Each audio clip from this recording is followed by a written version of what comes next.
Jaya Radha Madhava Kunja Bihari.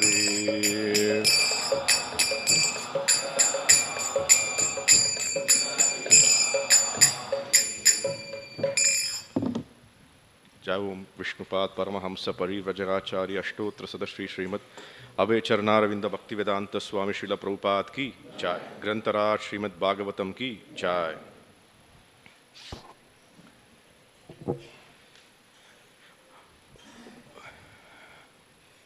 Om Namo Bhagavate Vasudevaya. Om Namo Bhagavate Vasudevaya. Om Namo Bhagavate Vasudevaya. Reading from Srimad Bhagavatam, Canto 9, Chapter 19, chapter titled as King Yati Achieves Liberation. Text 15. Srimad Bhagavatam, 9வது காண்டம் 19வது அத்தியாயம். அத்தியாயத்தின் தலைப்பு யயாதி மகாராஜன் முக்தி அடைதல். பதம் 15. So we can have the verse, we can repeat. Yada na kurute bhavam sarva bhuteshu amangalam samadrishte tata pumsaha sarva sukamaya disha yadha na kurute bhavam yadha na kurute bhavam sarva bhuteshu amangalam sarva bhuteshva mangalam samadrishte stada pumsaha samadrishte stada pumsa sarva sukamaya dishaha sarva sukamaya dishaha yada na kurute bhavam sarva bhuteshva mangalam samadrishte stada pumsa sarva sukamaya dishaha. Yada na kurute bhavam sarva bhuteshva mangalam samadrishte stada pumsa sarva sukamaya dishaha.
Matajis.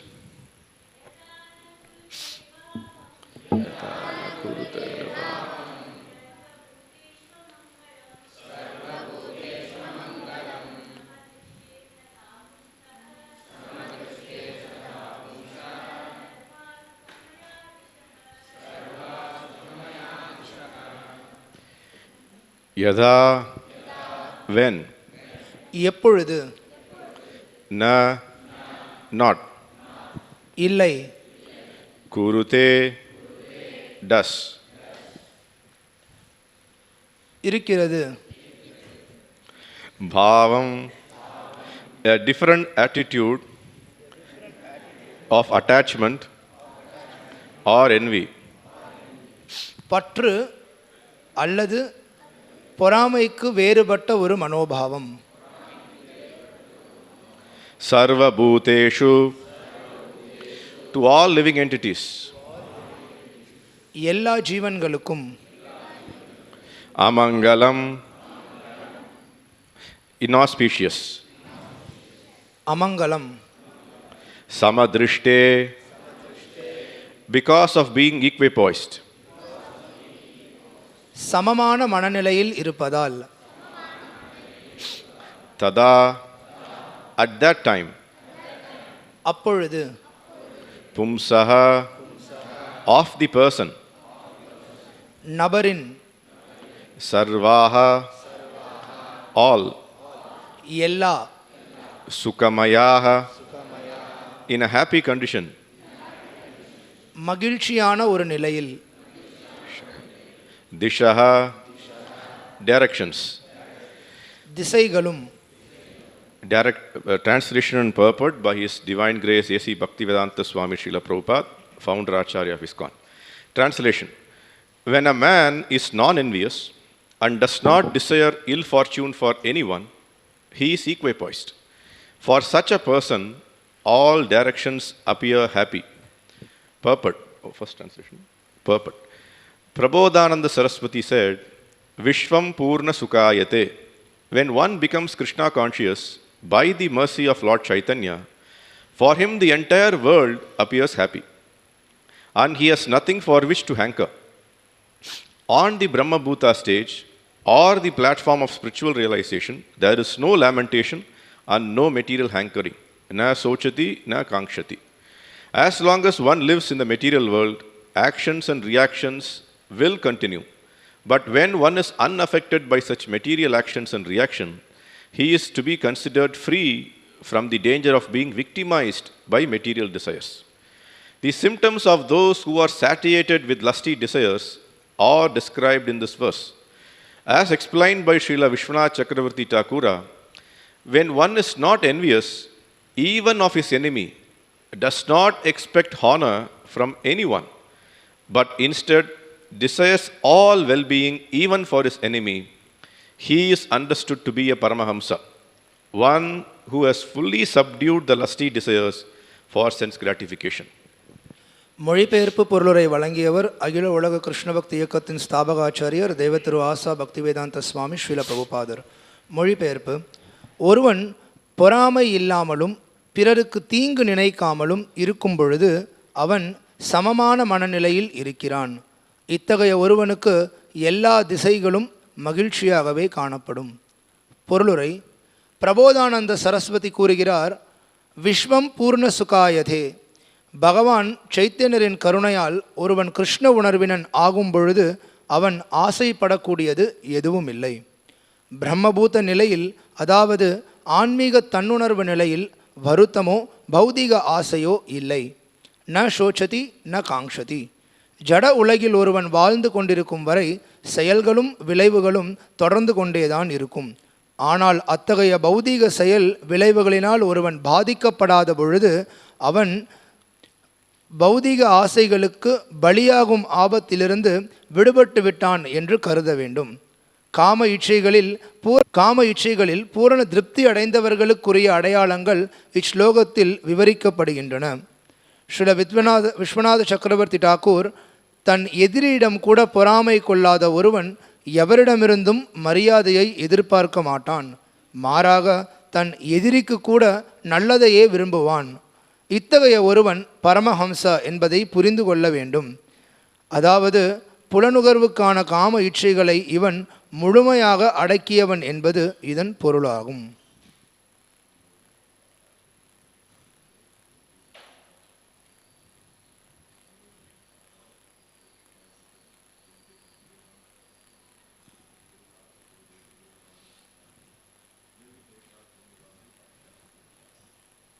Krishna Chaitanya Prabhu Nityananda Shri Advaita Gadadhara Srivasadi Gaura Bhakta Vrinda Hare Krishna Krishna Krishna Hare Hare Hare Rama Rama Rama Hare Hare. Verse again, Yada na kurute bhavam sarva bhuteshu mangalam samadrishtes pumsaha sarva sukamayadishaha. Translation, when a man is non-envious and does not desire any fortune for anyone, he is equipoised. For such a person, all directions appear happy. மீண்டும் மொழிபெயர்ப்பு, ஒருவன் பொறாமை இல்லாமலும் பிறருக்கு தீங்கு நினைக்காமலும் இருக்கும் பொழுது அவன் சமமான மனநிலையில் இருக்கிறான். இத்தகைய ஒருவனுக்கு எல்லா திசைகளும் மகிழ்ச்சியாகவே காணப்படும். Hare Krishna. Hare Krishna. So we are continuing with this Canto 9, Chapter 19. So நம்ம இந்த 9வது காண்டம் 19வது அத்தியாயத்தை தொடர்ந்து பார்த்துட்டு இருக்கோம். And this chapter is one of the very important figurative stories that appear in Srimad Bhagavatam. Srimad பாகவதத்தில் ஒரு கதை வடிவத்தில் நபர்களை பற்றி கதை வடிவத்தில் விளக்கக்கூடிய இதில் இது ரொம்ப முக்கியமானதாக இருக்குது. And the chapter is titled here as King Yayati achieves liberation. Yayati மகாராஜன் முக்தி அடைதல் அப்படின்னு சொல்லி இந்த அத்தியாயத்திற்கான தலைப்பு கொடுக்கப்பட்டிருக்கு. So obviously the chapter should lead us to the path, that what is the path by which Yayati achieved liberation. அதனால் நமக்கு இயற்கையாகவே தெரிய வருது இந்த அத்தியாயம் எப்படி யயாதி மன்னர் முக்தி அடைந்தார் அப்படின்ற அதே பாதையை நமக்கும் காட்டப்போகுது. In spite of having many figurative stories and many informative stories in Srimad Bhagavatam, this story is very apt for the modern day. Srimad பாகவதத்தில் இந்த மாதிரி நிறையா கதைகள் இருக்குது, வர்ணனைகள் எவ்வளவோ இருந்தாலுமே இந்த குறிப்பிட்ட கதையானது நமக்கு இன்றைய சமுதாயத்தில் ரொம்ப பொருத்தமாக இருக்கக்கூடிய நிகழ்வு. You might all have heard the story.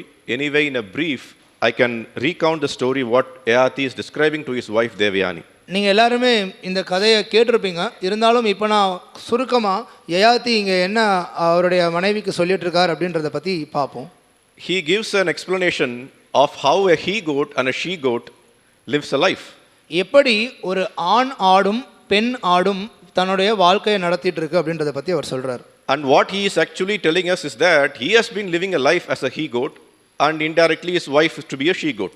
அதன் மூலமா அவர் என்ன சொல்ல வரார் அப்படின்னா அந்த ஆண் ஆடு அப்படின்றது அவருடைய வாழ்க்கையையும் பெண் ஆடு அப்படின்றது தன்னுடைய மனைவியினுடைய வாழ்க்கையும் குறிக்குது அப்படிங்கிறார். And even though with the so-called or the material attraction between man and women, what he has achieved is thousands of years of sexual pleasure, and now he has become completely dissatisfied. ஆணுக்கும் பெண்ணுக்கும் இடையே இருக்கிற ஈர்ப்பு, so அதனால் என்ன ஏற்படுது, அவர் ஆயிரக்கணக்கான வருஷம் தன்னுடைய மனைவியோடு சேர்ந்து அவர் அனுபவிக்கிறார் இறுதியில். ஆனால் அவருக்கு எந்த விதமான திருப்தியும் இல்லாமல் இருக்கார். And here in the purport, Srila Prabhupada writes here that these are the symptoms of one who are satiated with lusty desires, are described in this verse. So இங்கே பொருளுரையில் சொல்லப்படுது, யார் ஒருத்தங்க இந்த மாதிரியான விஷயத்தினால திருப்தி அடைந்து முழுமையாக அந்த மாதிரி இருக்காங்களோ அவங்கள பற்றின அறிகுறிகள் விளக்கப்படுது அப்படின்னு. And in all these verses which we have seen previously and also we are going to see henceforth, Yayati actually describes that, I actually understood this, that knowledge which I have understood had helped me come out of this sexual attraction. இதற்கு முன்னர் சில பதங்களில் பார்த்தோம், இதுக்கப்புறமும் தொடர்ந்து பார்க்க இருக்கும். யயாதி மன்னர் எப்படி என்னால் இந்த விஷயத்துலேருந்து வெளியில் வர முடிந்தது, அந்த ஞானம் என்ன அப்படின்றத பற்றி அவர் சொல்கிறார். What he is saying is, I have become completely disgusted with material happiness. எனக்கு அது மேலே வெறுப்பு ஏற்பட்டிருக்கு, விரக்தியை நான் அடைஞ்சிருக்கேன் அப்படின்னு சொல்லி அவர் சொல்கிறார் பௌதிக ஆசைகளின் மீது. And this what Srila Prabhupada writes here, satiated with lusty desires. So இங்கே ஸ்ரீல பிரபுபாத் என்ன சொல்கிறார், காம ஆசைகளில் பூரண திருப்தி அடைந்தவர்கள்னு சொல்கிறார். So what it actually comes out is that if I have to understand, the corollary will come true, that if I have to get the knowledge, then I have to get satiated in lusty desires. Is that right? So அப்படின்னா இதுலேருந்து நான் என்ன தெரிஞ்சுக்க வரேன், இப்போ நான் ஞானத்தை உண்மையான ஞானத்தை பெறணும் அப்படின்னா காம இச்சைகளில் அப்போ முழுமையாக திருப்தி அடைந்திருக்கணுமா, அதுதான் இது சொல்ல வருதா அப்படின்னு நம்ம நினைக்கலாம். But actually King Yayati describes the other way around. What he says is, I was also of the feeling initially that I will become satiated with this lusty desires, but I was not. Yayati மன்னர் அதை சொல்கிறார், ஆரம்பத்தில் நானும் அப்படி தான் நினச்சிட்டு இருந்தேன், காம ஆசைகளை திருப்திப்படுத்த ஒரு நாள் நான் அதை பூர்த்தி பண்ண நான் திருப்தி அடைவேன் நினச்சேன், ஆனால் அது நடக்காது. And what he did for thousands and thousands of years, he was actually engaged in this lusty desires. ஆயிரக்கணக்கான வருடங்களா அவர் வந்து இந்த காம ஆசைகளை திருப்திப்படுத்துறதுல ஈடுபட்டு இருந்தார். And finally, by the mercy of the Lord, he got the intelligence. இறுதியா பகவானுடைய கருணையின் விளைவா அவருக்கு புத்திசாலித்தனம் கிடைச்சது. And what is that intelligence? என்ன அந்த புத்திசாலித்தனம்? The intelligence is that these lusty desires are not the goal of my life.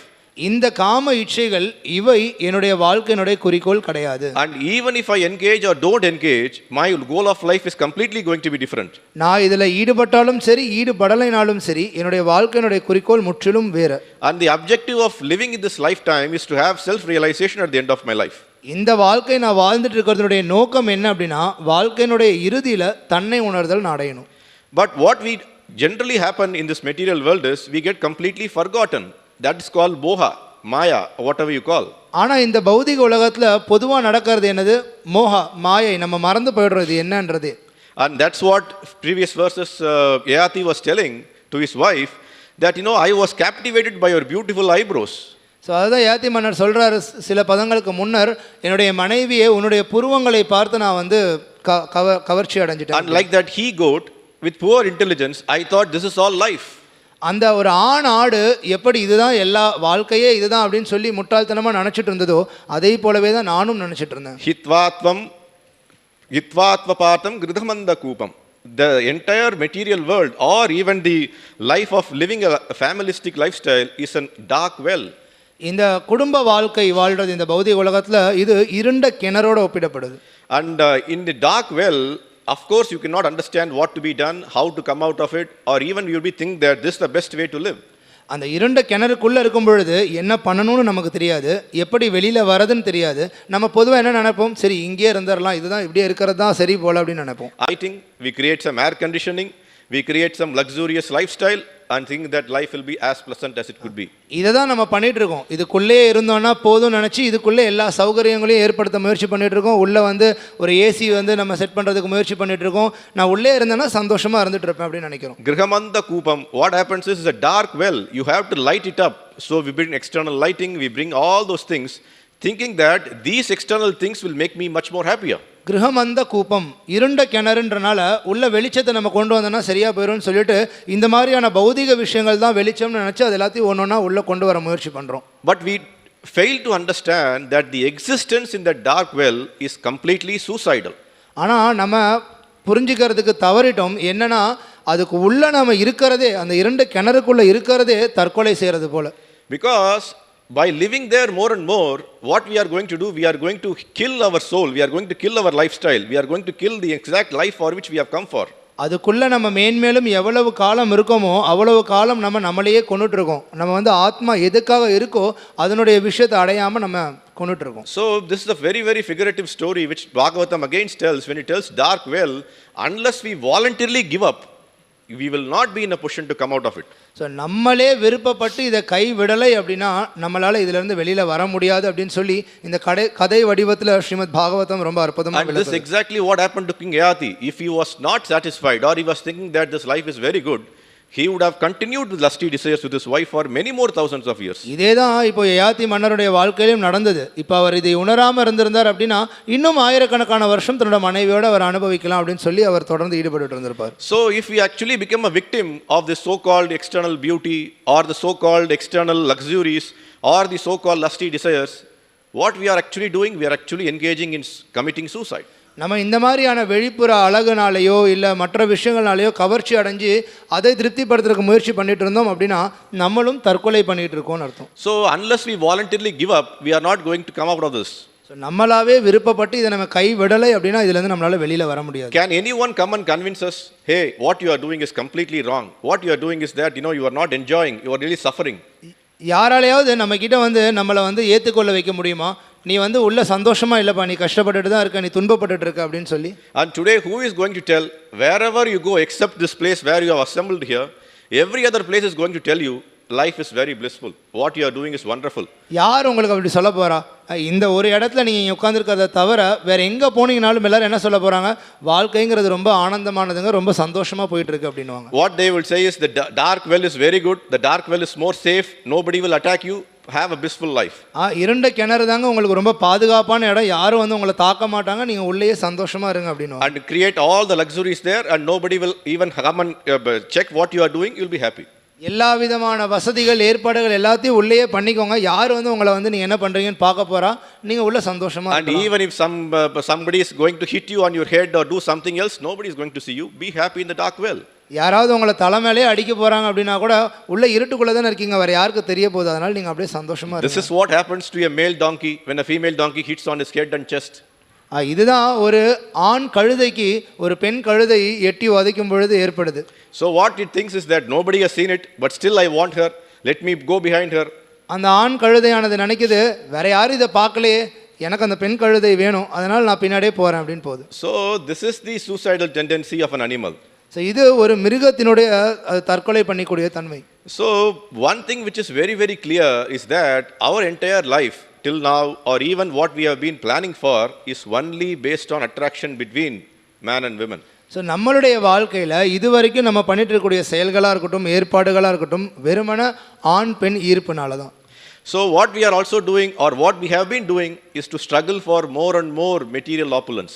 மேன்மேலும் பௌதிக ரீதியான சௌகரியங்களை ஐஸ்வர்யங்களை பெறறதுக்காக தான் நம்ம வந்து இது வரைக்கும் எல்லா செயல்களும் செஞ்சுட்டு இருந்தோம். So if we go to the root cause, why do we need this material opulences?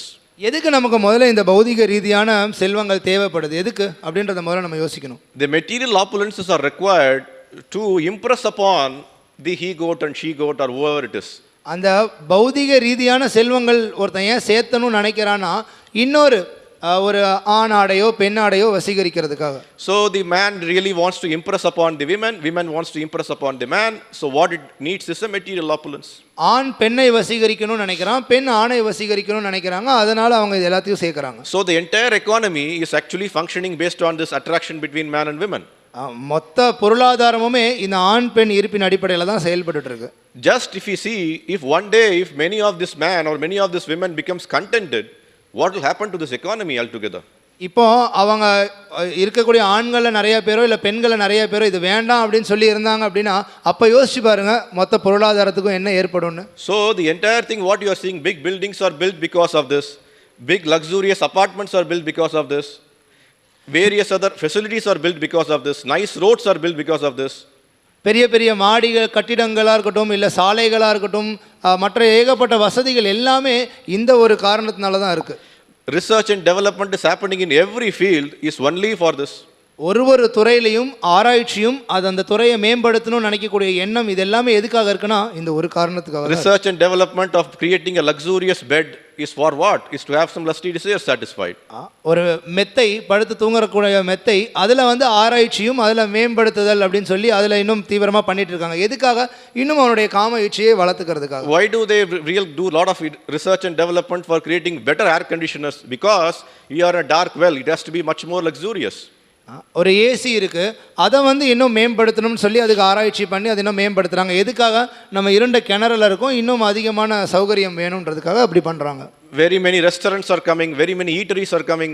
All those things, if you go and observe every aspect of what you see in this modern world, everything is to satisfy a man or satisfy a woman. ஏகப்பட்ட உணவகங்கள் இல்லை restaurant இந்த மாதிரி ஏகப்பட்ட விஷயங்கள் ஏன் தொடர்ந்து அதிகரிச்சுக்கிட்டே இருக்குது அப்படின்னா ஆண் பெண்ணுடைய காம இச்சையை திருப்திப்படுத்திக்கிறதுக்காக. So they will never allow you to become contented. Once you become contented, the entire economy will collapse.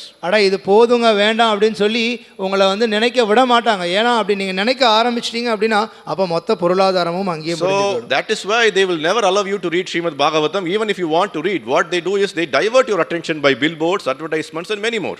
அதனால தான் உங்களை ஸ்ரீமத் பாகவதம் போன்ற புத்தகங்களை படிக்க விட மாட்டாங்க. உங்களுடைய கவனத்தை வேறு பக்கம் திசை திருப்பறதுக்காக ஏகப்பட்ட விளம்பரங்கள் விளம்பர பலகைகள். So that is why Srila Prabhupada always used to sell this entire arrangement has been made for a congregation or for a satsanga is that we have to understand the downfalls that are available outside this congregation. Srila Prabhupada அதனால தான் சொல்லுவார், இப்போ இந்த கூட்டம் நம்ம இங்கே கூடியிருக்கோம் இல்லையா, இந்த கூட்டம் எதுக்காக இருக்குது அப்படின்னா இந்த கூட்டத்திற்கு அப்பாற்பட்டு வெளியில் என்னென்ன பிரச்சனைகள் இருக்குது, என்ன விஷயங்கள்லாம் நம்மளை இன்னும் கீழே விழ செய்து அப்படின்றத பற்றி தெளிவுபடுத்துறதுக்காக தான் இந்த கூட்டம் இங்கே இருக்குது. So this satsanga is the only place where it will tell you that we are having a disease. இந்த சத்சங்கம் மட்டும்தான் நமக்கு சொல்லுது நமக்கு ஒரு வியாதி இருக்குது, நோய் இருக்குது. Being lusty is a disease actually. காம ஆசையோடு இருக்கிறது அப்படின்றது ஒரு வியாதி. And that disease can never be cured by engaging in more and more lusty desires. அந்த வியாதியானது மேன்மேலும் அதில் ஈடுபடுறதன் மூலியமா குறையாது. And what will happen, it's like an itching sensation, a skin disease.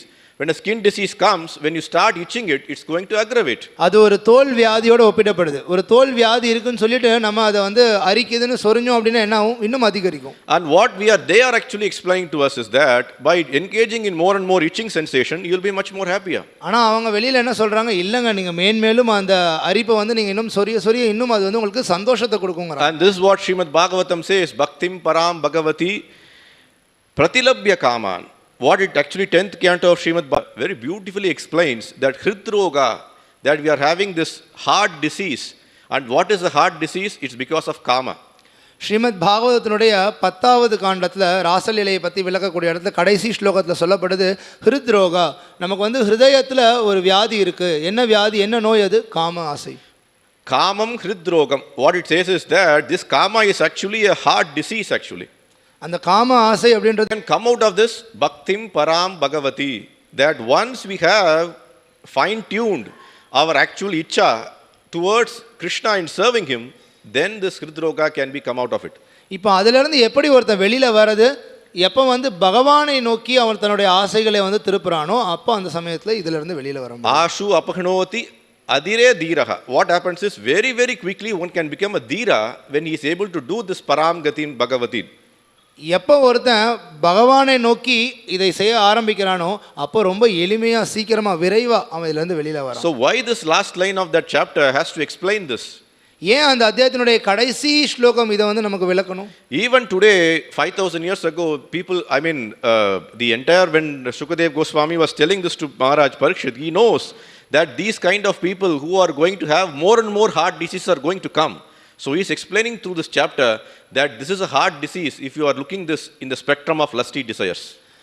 Sukadeva Goswami Parikshit மகாராஜருக்கு அவ்வளோ 5000 வருஷத்துக்கு முன்னர் இந்த பாகவதத்தை பேசும் பொழுதே அவருக்கு தெரியும் பின்னர் காலத்தில் இந்த மாதிரி ஹிருதய வியாதி இருக்கக்கூடியவங்க நிறைய பேர் வருவாங்க அப்படின்னு. அதனால தான் அவர் அதை பற்றி விளக்குறார். So unless we turn ourselves towards devotional service to Supreme Personality of Godhead Krishna, it will be very, very, very difficult or impossible to come out of this heart disease. நம்ம பரமபுருஷ பகவானான கிருஷ்ணரை நோக்கி பக்தி தொண்டிற்காக திரும்பலை அப்படின்னா இந்த ஹிருதய நோயிலிருந்து வெளியில் வரதுன்றது ரொம்ப கடினம். And that if you are not going to achieve, there is not going to have any peace of mind. அப்படி இருக்கும் பொழுது உங்களுக்கு மன அமைதி கிடைக்கவே கிடைக்காது. And that is exactly what this verse also is saying. Samadrishte stada pumsaha sarva sukamaya dishaha. That one who has become a dhira by having the peace of mind, for him the entire directions everywhere is happier. So அதே தான் இந்த ஸ்லோகத்தில் சொல்லப்படுது, யார் ஒருத்தன் சமமான மனநிலையில் இருக்கானோ அவனுக்கு எல்லா திசைகள்லையும் மகிழ்ச்சி தான் அப்படி. So there should be a deep endeavor to stop this lusty desire. So இந்த காம ஆசைகளை நிறுத்துறதுக்கு மிகப்பெரிய முயற்சி தேவை. This is what King Yayati is telling to his wife, that it was a very great endeavor for me to stop this 1000 years of doing this lusty desire. So இதை தான் இங்கே யயாதி மன்னர் தன்னுடைய மனைவி கிட்ட சொல்கிறார், இதுக்கு மிகப்பெரிய முயற்சி தேவை, 1000 வருஷமாக நான் இதில் ஈடுபட்டு இருந்தேன் அப்படின்னு. And what it happens is that today the same thing what we have been discussing is that because we are not able to satiate our lusty desires, anxiety comes.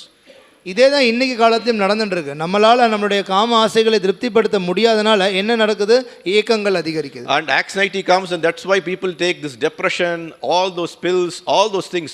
Actually it's very clearly explaining that this is a disease, it's a mind disease, heart disease.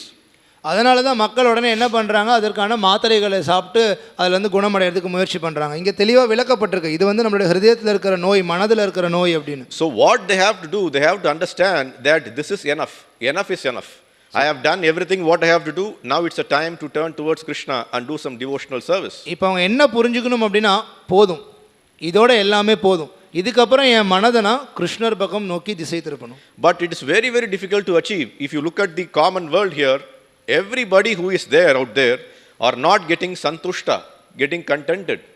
ஆனால் இது வந்து ரொம்ப கடினமானது. அதனால தான் நம்ம பார்க்குறோம் பௌதிக உலகத்தில் எல்லாருமே இதோட போதும் அப்படின்னு சொல்லி நிறுத்துறதில்லை. A old man does not get satiated by looking at a very beautiful woman. He is not able to control his senses. ஒரு அழகான பெண்ணை பார்க்கும் பொழுது ஒரு ரொம்ப வயோதிகமான ஒரு முதியவரால் கூட அவருடைய புலன்களை கட்டுப்படுத்த முடியறதில்லை. A rich man is not able to get contented that I have got enough money, that it's enough. Let me actually engage in some real activities.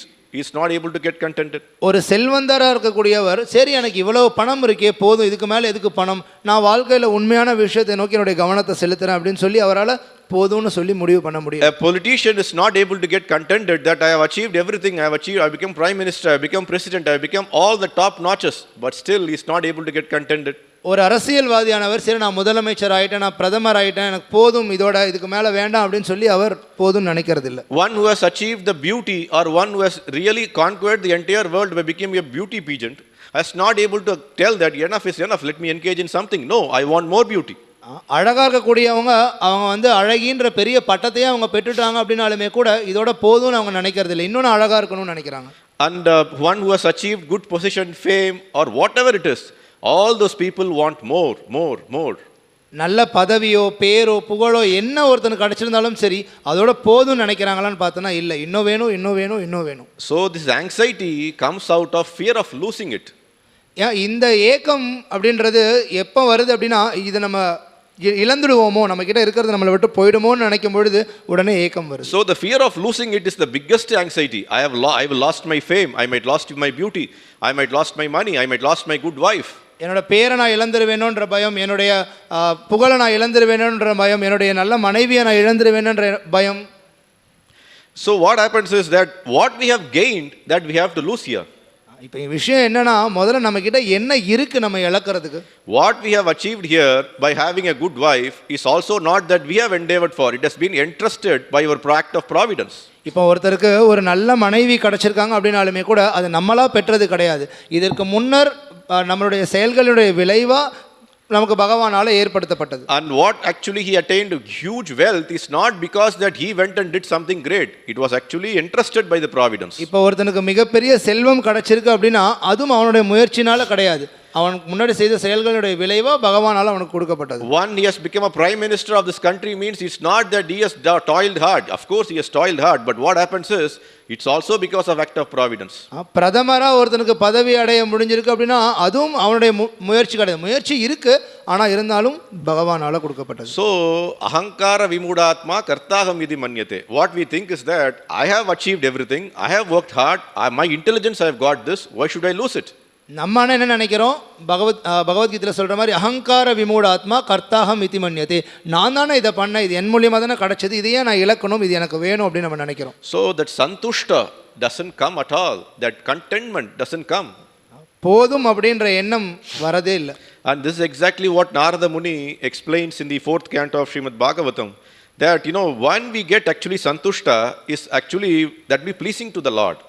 இதுதான் நாரத முனி 4வது காண்டம் பாகவதத்தில் விளக்குறார், எதனால ஒருத்தனுக்கு வந்து போதுன்ற எண்ணம் வேணும் அப்படின்னா அது பகவானை திருப்திப்படுத்துது. தயயா சர்வபூதேஷு சந்துஷ்டோ ஏன கேனவா. That what happens is that first you have to achieve, there are two things which are explained here. One is தயயா சர்வபூதேஷு. அந்த ஸ்லோகத்தில் 2 விஷயம் சொல்லப்படுது. ஒன்று தயயா சர்வபூதேஷு, எல்லா உயிர்வாளிகளிடத்திலையும் கருணையோட ஒருத்தர் இருக்கணும். சந்துஷ்டிய ஏன கேனவா, that by actually becoming contented by somehow become contented first. சந்துஷ்டியா ஏன கேனவானா எப்படியாவது ஒரு விதத்தில் நீங்கள் போதும் அப்படின்ற எண்ணத்தை வளர்க்கணும். சர்வே இந்திரிய உபசாந்தஸ்ய. So what happens is that all the senses are getting automatically controlled by that. So இதன் மூலியமா ஒருத்தனுடைய எல்லா இந்திரியங்களும் எல்லா புலன்களுமே கட்டுப்படுத்தப்படுது. துஷ்யதி ஆஷு ஜனார்தனா.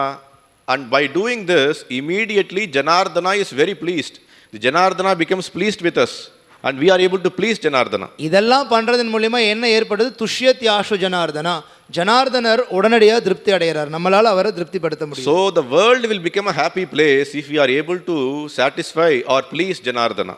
நம்மளால எப்பவும் ஜனார்தனரை திருப்திப்படுத்த முடியுதோ அப்பவும் இந்த மொத்த உலகமுமே திருப்தியா சந்தோஷமா இருக்கும். So when he will be pleased, when daya sarva bhuteshu, every living entity we have some mercy upon them, we show some mercy upon them.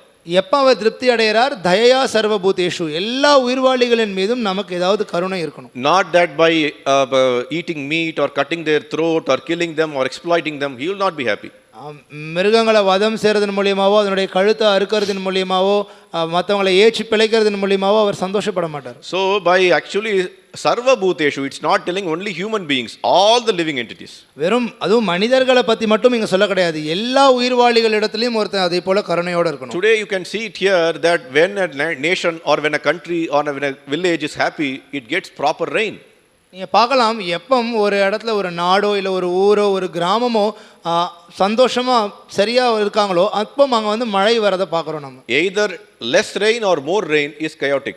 எப்போ மழை வரது குறையுதோ இல்லை ரொம்ப அதிகமாக வருதோ ரெண்டுமே பிரச்சனை.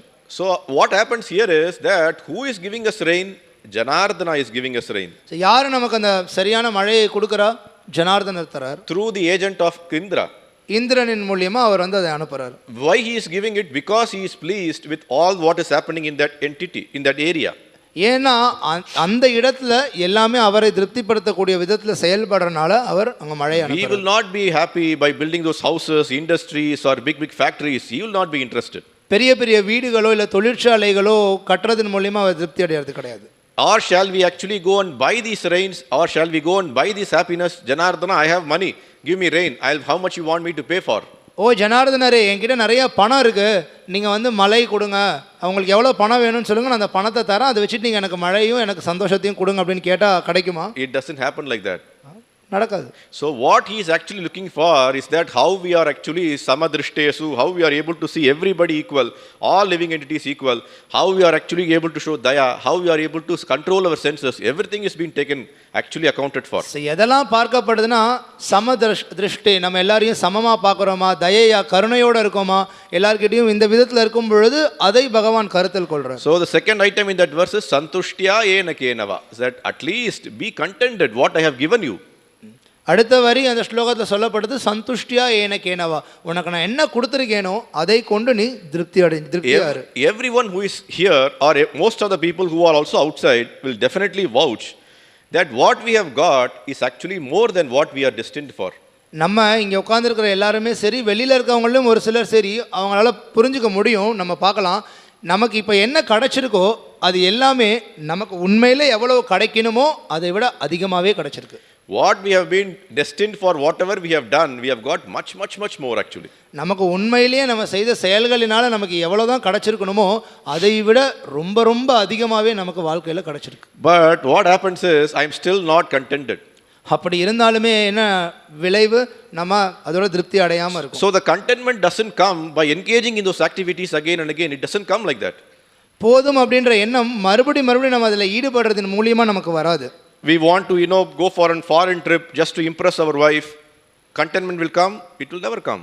மனைவியை திருப்திப்படுத்தணும்ன்றதுக்காக சரி நான் வந்து வெளிநாட்டுக்கு பயணம் பண்ணிட்டு வரலாம் அப்படின்னு போனோம்னா அதோட திருப்தி அடையுமா? Or I am building a luxurious apartment just so that I can have a very nice lifestyle and my wife and my children will be impressed upon. Santushtya will come. No. நான் வந்து மிகப்பெரிய ஒரு மாளிகை, ஒரு கட்டிடத்தை நான் வந்து கட்டுறேன், அதில் நான் இருக்கிறது மூலிமா என்னுடைய வாழ்க்கையும் ரொம்ப சௌகரியமானதாக இருக்கும், என்னுடைய மனைவி குழந்தைகள் எல்லாருமே திருப்தி அடைவாங்க, நானும் திருப்தி அடைவேன் அப்படின்னு நினச்சோன்னா அதுவும் ஏற்படாது. Why are we building those high-five buildings? Why we are building actually 3-floor, 2-floor buildings for us? Why we are building? எதனால் மக்கள் 3 அடுக்கு 4 அடுக்கு கட்டிடங்கள் கட்டுறாங்க? Because they think that it's actually a buffer zone they are creating. Buffer zone. How do you say it? I mean, they are creating some sort of guarantee or some safeguard. So ஏன் வந்து 3 மாடி 4 மாடி கட்டுறாங்கன்னா தனக்கு ஒரு பாதுகாப்பு கிடைக்கும் அப்படின்னு நினைக்கிறாங்க அவங்க. See, the best way to have a safe deposit. People go for safe deposit, right? They go for a bank, they keep some money, they keep their jewelries in a safe deposit. மக்கள் பொதுவாக நீங்கள் பார்க்கலாம், அவங்களுடைய பணமாக இருக்கட்டும், அவங்களுடைய நகைகளாக இருக்கட்டும், அதெல்லாம் பத்திரமா வைக்கிறதுக்காக வங்கிகளில் இல்லை ஒரு சில இடத்துல அந்த மாதிரி வைப்பாங்க. The best way or the best safe deposit available in this entire world is here in this temple. இருக்கிறதுலையே ரொம்ப பாதுகாப்பாக உங்களுடைய பொருள் ஒரு இடத்துல நீங்கள் வச்சிங்கன்னா இருக்க முடியும் அப்படின்னு நினச்சிங்கன்னா அந்த இடம் இது இந்த கோயில். Why I am saying that is because, for example, if you have something, say for example, I might require a small 2 BHK house to live. எதனால் நான் அப்படி சொல்கிறேன் அப்படின்னா, ஒரு உதாரணத்துக்கு பார்ப்போம். இப்போ எனக்கு ஒரு 2 அறை இருக்கக்கூடிய வீடு இருந்தால் போதுமானது. So, but what I have done, I have built actually ground floor plus 2 floors of a big house so that I think I will have 2 sons, 2 daughters, they will be happy. I build more and more bigger houses for me. Sir நம்ம உடனே ஆனால் என்ன நினைக்கிறோம், எனக்கு வந்து ஒரு தரைத்தளம் மேலே இன்னும் ஒரு 2 மாடி சேர்த்து நான் ஒரு பெரிய வீடு கட்டினேன் அப்படின்னா என்னுடைய 2 பையன் 2 பொண்ணு அவங்களும் வாழ்கிறதுக்கு எல்லாமே சௌகரியமாக இருக்கும் அப்படின்னு நம்ம நினைக்கிறோம். So I am actually safeguarding some assets for my children for future. என்னுடைய பிற்காலத்தில் இருக்க போகிற குழந்தைகளுக்கு அவங்களுடைய சௌகரியத்துக்காக நான் வந்து சில விஷயங்களை சேர்த்து வைக்கிறேன். And what will happen by building up? We have to endeavor more, we have to work more, we have to toil hard, we have to impress upon everybody, then we earn money. அப்படி நம்ம செய்யணும் அப்படின்னா என்ன ஏற்படுது, நம்ம அதிகமாக உழைக்க வேண்டியது இருக்குது, மற்றவங்க முன்னாடி கஷ்டப்பட வேண்டியது இருக்குது, மற்றவங்கள வந்து ஈர்க்க வேண்டியது இருக்குது, அதன் பிறகு நம்ம வந்து இந்த மாதிரி ஒரு வீடு கட்டி முடிக்க வேண்டியது. But there is no guarantee whether you will be able to build a safe house, whether you will be able to build a house, or whether your son and daughter will live in that house, or whether it will safeguard them also. No guarantee. நீங்கள் இதில் எவ்வளோ முயற்சி பண்ணாலும் உங்களால் நிச்சயமாக அந்த வீடை கட்டி முடிக்க முடியுமான்றது தெரியாது, அந்த வீடு பாதுகாப்பானதாக இருக்குமான்னு தெரியாது, உங்களுடைய குழந்தைகள் அந்த வீட்டில் தான் வாழ்வாங்களான்றது நமக்கு தெரியாது. அது இருந்தாலும் இவ்வளோ கஷ்டப்பட வேண்டியது இருக்குது. But instead what we would have done, enough, my children will take care, Krishna will take care of them, this is enough for me, I build a small house, rest of this I will give this temple, or build this temple where Krishna will live. What will happen for that? இப்போ அதுவே அதற்கு பதில் அவங்க சரி எனக்கு போதுமான அளவுக்கு இப்போ ஒரு சின்ன வீடு இருக்குது, இது போதும், பிற்காலத்தில் என்னுடைய பசங்களை பகவான் பார்த்துக்குவார், ஸோ இப்போ நான் இருக்கிறத பகவான் வாழ்கிறதுக்கான இடத்தை கட்டுறதுக்கு நான் வந்து பயன்படுத்துகிறேன் அப்படின்னு நம்ம நினச்சோன்னா அப்போ என்ன நடக்கும்? So that is the safe deposit you have come and deposited here. Then what it happens, even for this lifetime or for the next lifetime, even if you have a birth, Krishna is going to take care of it. So அப்படி பண்ணிங்க அப்படின்னா இந்த வாழ்க்கையிலையும் சரி அடுத்த வாழ்க்கைன்னு ஒன்று உங்களுக்கு இருந்தால் அதுலேயும் சரி கிருஷ்ணர் உங்களை பத்திரமா பார்த்துக்கிறாரு. ஸோ அதுதான் உங்களுடைய செல்வத்தை உங்களுடைய பணத்தை நீங்கள் வந்து பாதுகாப்பாக நீங்கள் வைக்கக்கூடிய இடம். So why are we building this huge temple here? We are actually building this huge temple to create safe deposits for all of them who are around here. ஏன் நம்ம இங்கே இவ்வளோ பெரிய கோயில் கட்டிட்டு இருக்கோம் அப்படின்னா இங்கே சுற்றி இருக்கக்கூடிய மக்கள் எல்லாரும் அவங்களுடைய பொருட்களை பாதுகாப்பாக பார்த்து. So you don't need big returns, higher returns. I go to the bank, I invest there, I make a lot of money, I give some loans to somebody to earn more money. Nothing will safeguard us. நான் வந்து என்னுடைய செல்வத்தை கொண்டு போய் ஒரு வங்கியில் போடுறேன், வட்டி போட்டு அது வந்து இன்னும் நிறைய பணமாக எனக்கு கிடைக்கும், இல்லை நான் வேற ஒருத்தருக்கு நான் வட்டிக்கு விடுறேன், இதன் மூலயமா எனக்கு கிடைக்கும் அப்படின்னு நம்ம நினச்சோன்னா அதெல்லாம் எந்த பாதுகாப்பு. But Krishna will be looking at it. What he thinks that you have given all those assets, what you have earned so much, to come and build this beautiful temple for me, where I am housed, where everybody who comes here gets Krishna consciousness. Then he is pleased. ஆனால் எப்போ கிருஷ்ணர் பார்க்குறாரோ இங்கே வந்து கிருஷ்ண உணர்வை பரப்பக்கூடிய இந்த இடத்துக்காக ஒருத்தன் தன்னுடைய செல்வங்களை வந்து கொடுத்துருக்கான், அவன் வந்து இதில் பங்கு கொண்டிருக்கான் அப்படின்றத அவர் எப்போ பார்க்குறாரோ அப்போ அவர் திருப்தி அடைவார். So what he says in Bhagavad Gita, santushta satatam yogi, that an yogi is always santushta, always happy. So கிருஷ்ணர் கீதையில் பகவத்கீதையில் சொல்கிறார் ஒரு யோகியானவன் எப்பொழுதுமே திருப்தியாக சந்தோஷமாக இருக்கான். யதாத்மா திருட நிஷ்சயஹ. What he does, he is always very in determination. He actually understands that I am happy. I don't need to engage in all this unnecessary endeavors. சந்தோஷமாக இருக்கிறது மட்டும் இல்லாமல் அவன் அந்த விஷயத்தில் இன்னும் உறுதியோடு இருக்கான், நான் தேவையில்லாத இந்த விஷயங்கள் எல்லாம் ஈடுபட வேண்டியது இல்லைங்கிறதுல. Mai arpita mano buddhir. What he does, he actually gives his mano buddhir. Everything is arpita. He is actually giving to the Lord. அவனுடைய மனதாக இருக்கட்டும் புத்திசாலித்தனமாக இருக்கட்டும் எல்லாத்தையுமே பகவானுக்காக அர்ப்பணிக்கிறான். Yomat bhakta same priyaha. That devotee is very, very, very dear to me, is what Krishna is saying. அப்படிப்பட்ட பக்தன் எனக்கு மிக மிக பிரியமானவன்னு கிருஷ்ணன் சொல்றார். So we are here to please Krishna. We are not here to please our wife and husband.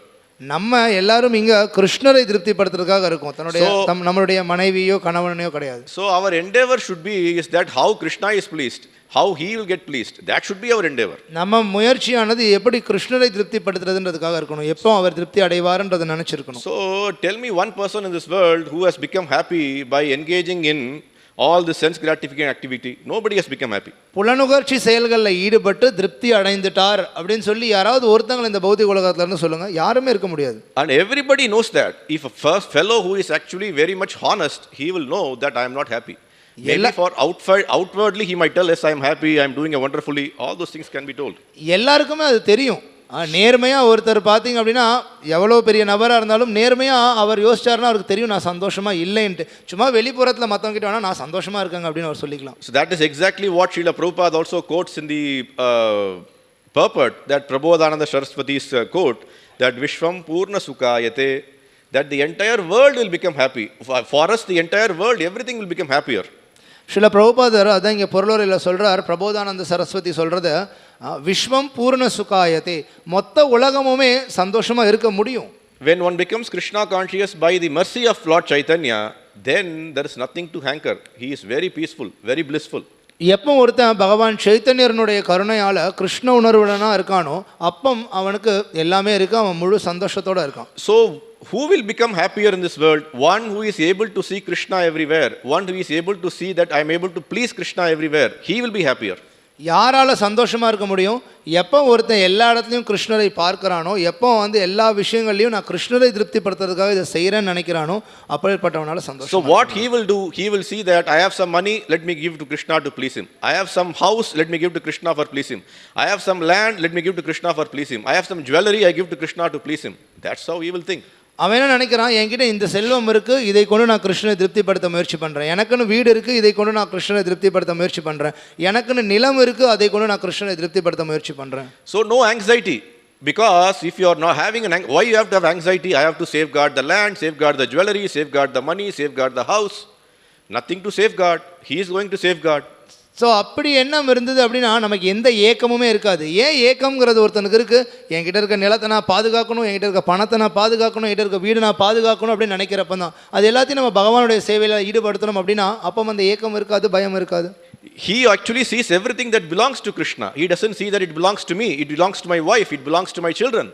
He will never think like that. ஏன்னா அப்பேற்பட்டவன் என்ன பார்க்குறான், இது எல்லாமே கிருஷ்ணருடையதுன்னு பார்க்குறான். இது என்னுடையதோ, என்னுடைய மனைவியோடதோ, என்னுடைய குழந்தைகளோடதோ அவன் அப்படி யோசிக்கிறது இல்லை. What he thinks is that I have done everything. Maybe I have worked for 50 years, I have worked hard for 70 years, now I am old man. What I have earned many assets to please Krishna. That is the correct knowledge if one can come to. So இப்போ 50 வயசாச்சு, 70 வயசாச்சு, இது வரைக்கும் நான் சேர்த்து வச்சிருக்கிறதெல்லாம் என்ன நம்ம புரிஞ்சுக்கிறோம், இது எல்லாமே கிருஷ்ணரை திருப்திப்படுத்துறதுக்காக இருக்குன்னு. So if we want to live a very peaceful and a very blissful life, then we have to get rid of this anxiety. நம்ம அமைதியான ஆனந்தமான வாழ்க்கையை வாழணும்னு நினைச்சோம் அப்படின்னா இந்த ஏக்கத்துல இருந்து நம்ம வெளியில வரணும். And another thing which anxiety comes is also because of competition. இன்னொரு விஷயம், எப்போ ஏக்கம் வருது அப்படின்னா எங்க போட்டி மனப்பான்மை இருக்கும். And competition is always equated with misery. If you go to any competition in the world where a huge competition is happening, there will always be misery. நீங்க இந்த உலகம் முழுவதும் எங்க வேணாலும் ஒரு போட்டி நடக்கக்கூடிய இடத்துல போய் பாருங்க, என்ன நடக்குது, அங்க எப்பவுமே துன்பம் தான் இருக்கு. Why it is there is that somebody is going to fight for his position, fight for his role or whatever it is, he is going to fight with somebody. ஏன் அப்படின்னா அங்கே இருக்கக்கூடிய அந்த இலக்குக்காக எல்லாரும் ஒருத்தங்களும் ஒருத்தரோட சண்டை போட போகிறாங்க.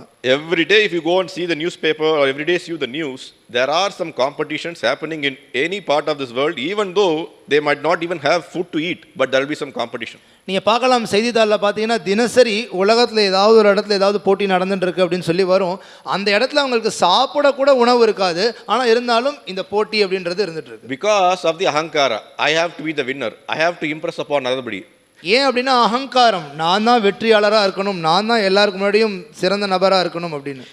There used to be an old English saying that who is richer?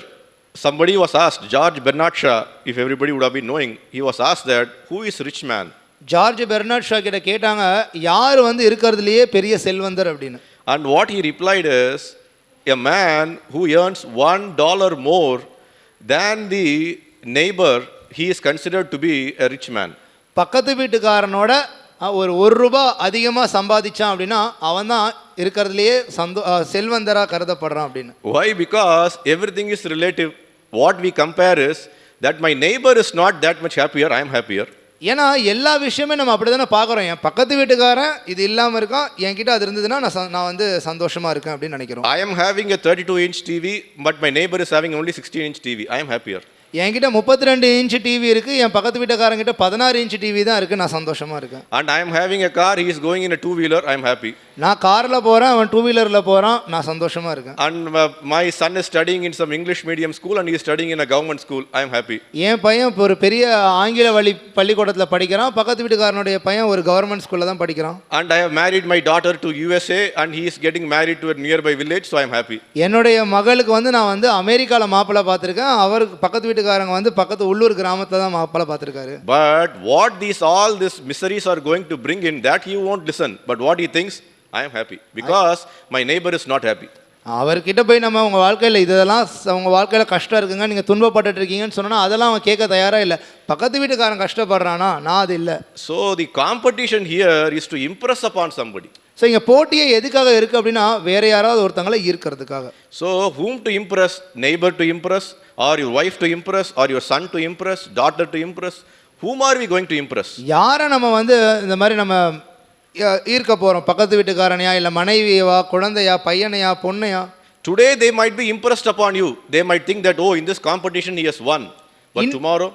இன்னைக்கு அவங்க நினைக்கலாம், ஓ ஆமாம் ரொம்ப சிறந்தவர் இவர், இன்னைக்கு போட்டியில் வெற்றி பெற்றுட்டார் அப்படின்னு. ஆனால் நாளைக்கு this is exactly what is happening in this world. That a husband is able to satisfy his wife today, and tomorrow he is not able to satisfy. The wife leaves the husband, or the vice versa. So இதே தான் இன்னைக்கு தினசரி வாழ்க்கையில் நடந்துட்டு இருக்கு. மனைவியானவள் கணவனை பார்த்தோன்னா ஓ இன்னைக்கு வெற்றி பெற்றுட்டார் அப்படின்னு நினச்சி சந்தோஷப்படுறாங்க, அவங்கள பற்றி பெருமையாக நினைக்கிறாங்க. அடுத்த நாள் திருப்திப்படுத்த முடியல அப்படின்னா மறுபடியும் சந்தோஷம் இல்லை. So what happens here is that this anxiety and misery is equated to your competition, where this competition arises because we want to impress upon somebody. நீங்கள் யாராவது ஒருத்தரை வசீகரிக்கணும்னு நினைக்கிறனால இந்த போட்டின்றது நடைபெறுது. இந்த போட்டி எப்போ இருக்கோ அங்கே ஏக்கமும் கஷ்டமும் கூடயே வருது. So devotional service, there is no competition.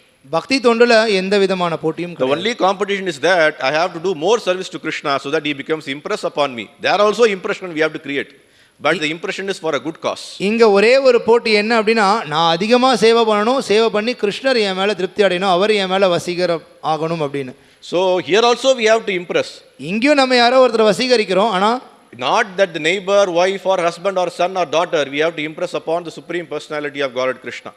அப்படி நம்ம வசீகரிக்கிறவர் பக்கத்து வீட்டுக்காரரோ நம்மளுடைய மனைவியோ நம்மளுடைய கணவரோ குழந்தைகளோ கிடையாது, அவர் முழுமுதற் கடவுள் கிருஷ்ணர். So the life is same, nothing has changed. அதே வாழ்க்கை தான், வாழ்க்கையில எந்த மாற்றமும் இல்லை. You want to work more to impress Krishna. நீங்க அதிகமா உழைக்கணும்னு நினைக்கிறீங்களா, உழைங்க கிருஷ்ணரை வசீகரிக்கிறதுக்காக. You want to do some big work, very physical activity, do some physical activity for Krishna. நான் வந்து உடல் ரீதியா செயல்களை செய்யணும்னு நினைக்கிறீங்களா, அதை கிருஷ்ணருக்காக செய்யுங்க. Or I want to learn something very high or show off that I am very intelligent, then show this intelligence to Krishna. இல்ல நான் இதை வந்து கத்துக்கிட்டு என்னுடைய புத்திசாலித்தனத்தை நான் வந்து காட்டணும் அப்படின்னு நினைச்சீங்கன்னா அதை கிருஷ்ணருக்காக காட்டுங்க. Because when you divert or when you actually dovetail all your impression creating mentality towards Krishna, there is no anxiety, there is no depression, there is no loss.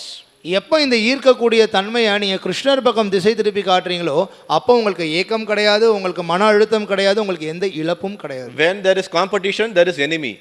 எப்போ போட்டி இருக்கோ அங்க எதிரி உருவாகுறாங்க. So when there is enemy, then there is always becoming a competition that I have to win over him.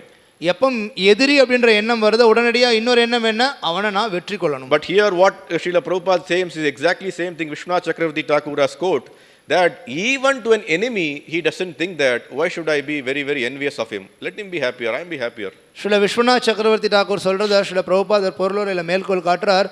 இப்படி திருப்தி அடைந்த ஒரு நபர் ஒரு எதிரி கிட்ட கூட ஏன் அந்த எதிரியை போய் நான் இன்னும் வந்து அவன் மேல பொறாமையோட இருக்கணும் கூடாதுன்னு நினைக்கிறோம். When one is not envious even of his enemy, does not expect honor from anyone, but instead desires all well-being, he is considered to be a Paramahamsa. தன்னுடைய எதிரிடம் கூட பொறாமை கொள்ளாத ஒருவன் எவரிடமிருந்தும் மரியாதையை எதிர்பார்க்க மாட்டான், மாறாக தன் எதிரிக்கு கூட நல்லதையே விரும்புவான். One who is expecting honor, why somebody expects honor? இப்போ யாராவது ஒருத்தங்க அவங்கள யாராவது புகழணும்னு எதிர்பார்க்குறாங்க, மரியாதை எதிர்பார்க்குறாங்கன்னு வைங்களேன், எதுக்கு எதிர்பார்க்குறாங்க? Honor, getting honor is also relative in this world. I am getting honored because I have something which the other fellow doesn't have.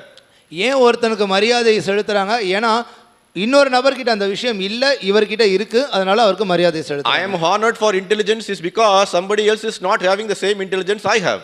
என்னுடைய புத்திசாலித்தனத்துக்காக யாராவது எனக்கு மரியாதை செலுத்துறாங்க அப்படின்னா அப்போ இன்னொருத்தர்கிட்ட அந்த அளவுக்கு புத்திசாலித்தனம் இல்லைன்றதை நம்ம பார்க்கலாம். Or I am honored because of my beauty is because that somebody is not beautiful. வேற யாரோ ஒருத்தங்க வந்து அந்த அளவுக்கு அழகா இல்லை, என்கிட்ட அந்த அளவுக்கு அழகு இருக்குங்கிறனால உடனே மரியாதை செலுத்துறாங்க. So this ahankara, this honor comes whenever we want to impress that yes I am great, I am the God's gift to mankind. எப்போ நான் தான் வந்து சிறந்த ஆள், கடவுளால் அனுப்பப்பட்ட பிறவினா அப்படின்லாம் எப்போ ஒருத்தன் நினைக்கிறானோ அப்போ வந்து உடனே அவன் மரியாதையை செலுத்தணும். Everybody thinks in this material world, ahankara vimudatma, everybody thinks, even a pauper in the street thinks that I can change the world. I have the God has sent me to change the humankind. Everybody thinks like that. இந்த உலகத்துல எல்லாருமே இப்படிதான் நினைக்கிறான். அகங்கார விமூடாத்மா. தெருவில் இருக்கிற ஒண்ணுமே இல்லாத ஆள் கூட கடவுள் என்ன இந்த உலகத்தையே மாத்துறதுக்காக தான் அனுப்பிச்சிருக்காருன்னு நினைக்கிறான். So what is the mantra or what is the medicine to be ourselves happy and also to make the whole world happy is only that we surrender to Krishna. நம்மளும் சந்தோஷமா இருந்து மற்ற எல்லாரையும் சந்தோஷப்படுத்துறதுக்கான ஒரே ஒரு வழிமுறை என்ன அப்படின்னா கிருஷ்ணரிடத்துல நம்ம சரணடையணும். Narayana parasarve na kutascha bibbati. That one who thinks that Narayana will take care of everything. Everything is for Narayana. For him, no, na choshati, na kankshati. He doesn't need to hanker anything. He doesn't need to have any anxiety. யார் ஒருவன் நாராயணர் எல்லாத்தையும் பார்த்துக்குவார்னு சொல்லி அவர்கிட்ட முழுமையாக சரணடைஞ்சிருக்கானோ அவனுக்கு ந சோச்சதி ந காங்ஷதி. அவன் எதை நினைச்சும் வருத்தப்பட தேவையில்லை, எதை நினைச்சும் ஏக்கப்பட தேவையில்லை. So all the medicine, all the things for our hridroga, for our heart disease is available in the pages of Bhagavad Gita and Bhagavatam. நம்மளுடைய ஹிருதய நோய்க்கான மருந்து அது ஸ்ரீமத் பாகவதத்தினுடைய ஒரு பக்கத்திலையும் இருக்கு, ஸ்ரீமத் பகவத்கீதையினுடைய ஒரு பக்கத்திலையும். If we are prepared to take help of Srimad Bhagavatam and Srimad Bhagavad Gita, then Ashu Vaira, immediately we will be able to come out of this hridroga. நம்ம எப்போ இந்த ஸ்ரீமத் பாகவதம் பகவத்கீதை இந்த சாஸ்திரங்களை தஞ்சம் எடுத்துக்கிறோமோ உடனடியாக நம்மளுடைய ஹிருத்ரோகம் அந்த ஹிருதய நோயிலிருந்து நம்ம வெளியில் வரோம். Srila Prabhupada used to write that in one of his purport that I would challenge the entire world that if anybody who can come and tell me that this Krishna consciousness movement cannot make this world happier, I can challenge them. It will definitely make the world happier. Srila பிரபுபாதர் ஒரு பொருளுரையில் எழுதுகிறார், இந்த கிருஷ்ண உணர்வு இயக்கமானது உலகத்தை முழுவதும் சந்தோஷமானதாக மாற்ற முடியாதுன்னு யாராவது என்கிட்ட வந்து சவால் விடுங்க பார்க்கலாம், நான் நிச்சயமாக சொல்கிறேன் அது எல்லா உலகம் முழுவதையும் சந்தோஷமானதாக ஆக்கும். And the example is all most of the devotees who are assembled here. உதாரணம் இங்கே உட்கார்ந்துருக்கிற பக்தர்கள் நீங்கள். So what has happened, many of them were actually, what happened is they were not happier in their previous life. That's why they turned to Krishna. இதில் நிறைய பேர் நம்ம பார்க்கலாம் கிருஷ்ண உணர்வுக்கு வரதுக்கு முன்னர் அவனுடைய வாழ்க்கை சந்தோஷமானதா இல்லை, அதனால தான் கிருஷ்ணர் பக்கம் திரும்பி வந்திருக்கீங்க. Now they are much more contented. Otherwise why would they leave all the big places and come and live in a place called Karupur here? இப்போ கிருஷ்ணர் பக்கம் நம்ம திரும்பினால தான் வாழ்க்கையில் விஷயங்கள் போதும்னு சொல்லி விட்டுட்டு வந்திருக்கீங்க, வந்து இங்கே கருப்பூரில் ஒரு சின்ன இடத்துல நீங்கள் இருந்துட்டு இருக்கீங்க. That is why contented they are living here, and that is why what they are actually understanding is that the whole world can be happy by the same process of feeling contented and doing service for Krishna. போதுங்கிற எண்ணம் அவங்க இடத்துல இருக்கு, அந்த எண்ணமானது ஒருத்தனுக்கு சந்தோஷத்தை கொடுக்கும்ன்றதை அவங்க புரிஞ்சிருக்கிறனால தான் மற்ற எல்லாத்தையும் விட்டுட்டு வந்து இங்கேருந்து சேவையில் ஈடுபடுறாங்க. And this is the today's verse also says that for him sarva sukamaya dishaha, that for him all the directions, entire place, everywhere becomes happier and blissful. அதுதான் இன்னைக்கு ஸ்லோகமும் சொல்லுது, இப்பேற்பட்டவங்களுக்கு எல்லா திசையும் சந்தோஷமானதாக தான் தெரியும் அப்படின்னு. Hare Krishna. Hare Krishna. Any questions? Any suggestions? Any protests? உபன்யாசம் சம்பந்தமாக ஏதாவது கேள்விகள், கருத்துக்கள், எதிர்ப்புகள் இருந்தால் கேட்கலாம்.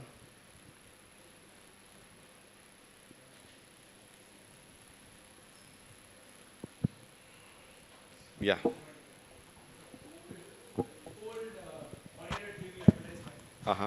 All neighbors envy owner's pride. Yeah, I understand that. Yeah.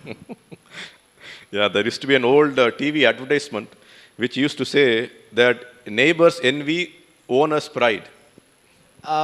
Onida டிவியினுடைய விளம்பரம் முன்னரில் வரும். ஸோ அதில் வந்து அந்த டிவியினுடைய டேக்லைனில் எழுதியிருப்பாங்க, பக்கத்து வீட்டுக்காரனுடைய பொறாமை அந்த டிவி வச்சிருக்க உரிமையாளருடைய கர்வம் அந்த டிவி அப்படின்னு சொல்லி. So that is how the entire world is. மொத்த உலகமும் அப்படி தான் போயிட்டு இருக்கு. ஹரே கிருஷ்ணா. ग्रंथराज श्रीमद् भागवतम की जय, श्रील प्रभुपाद की जय.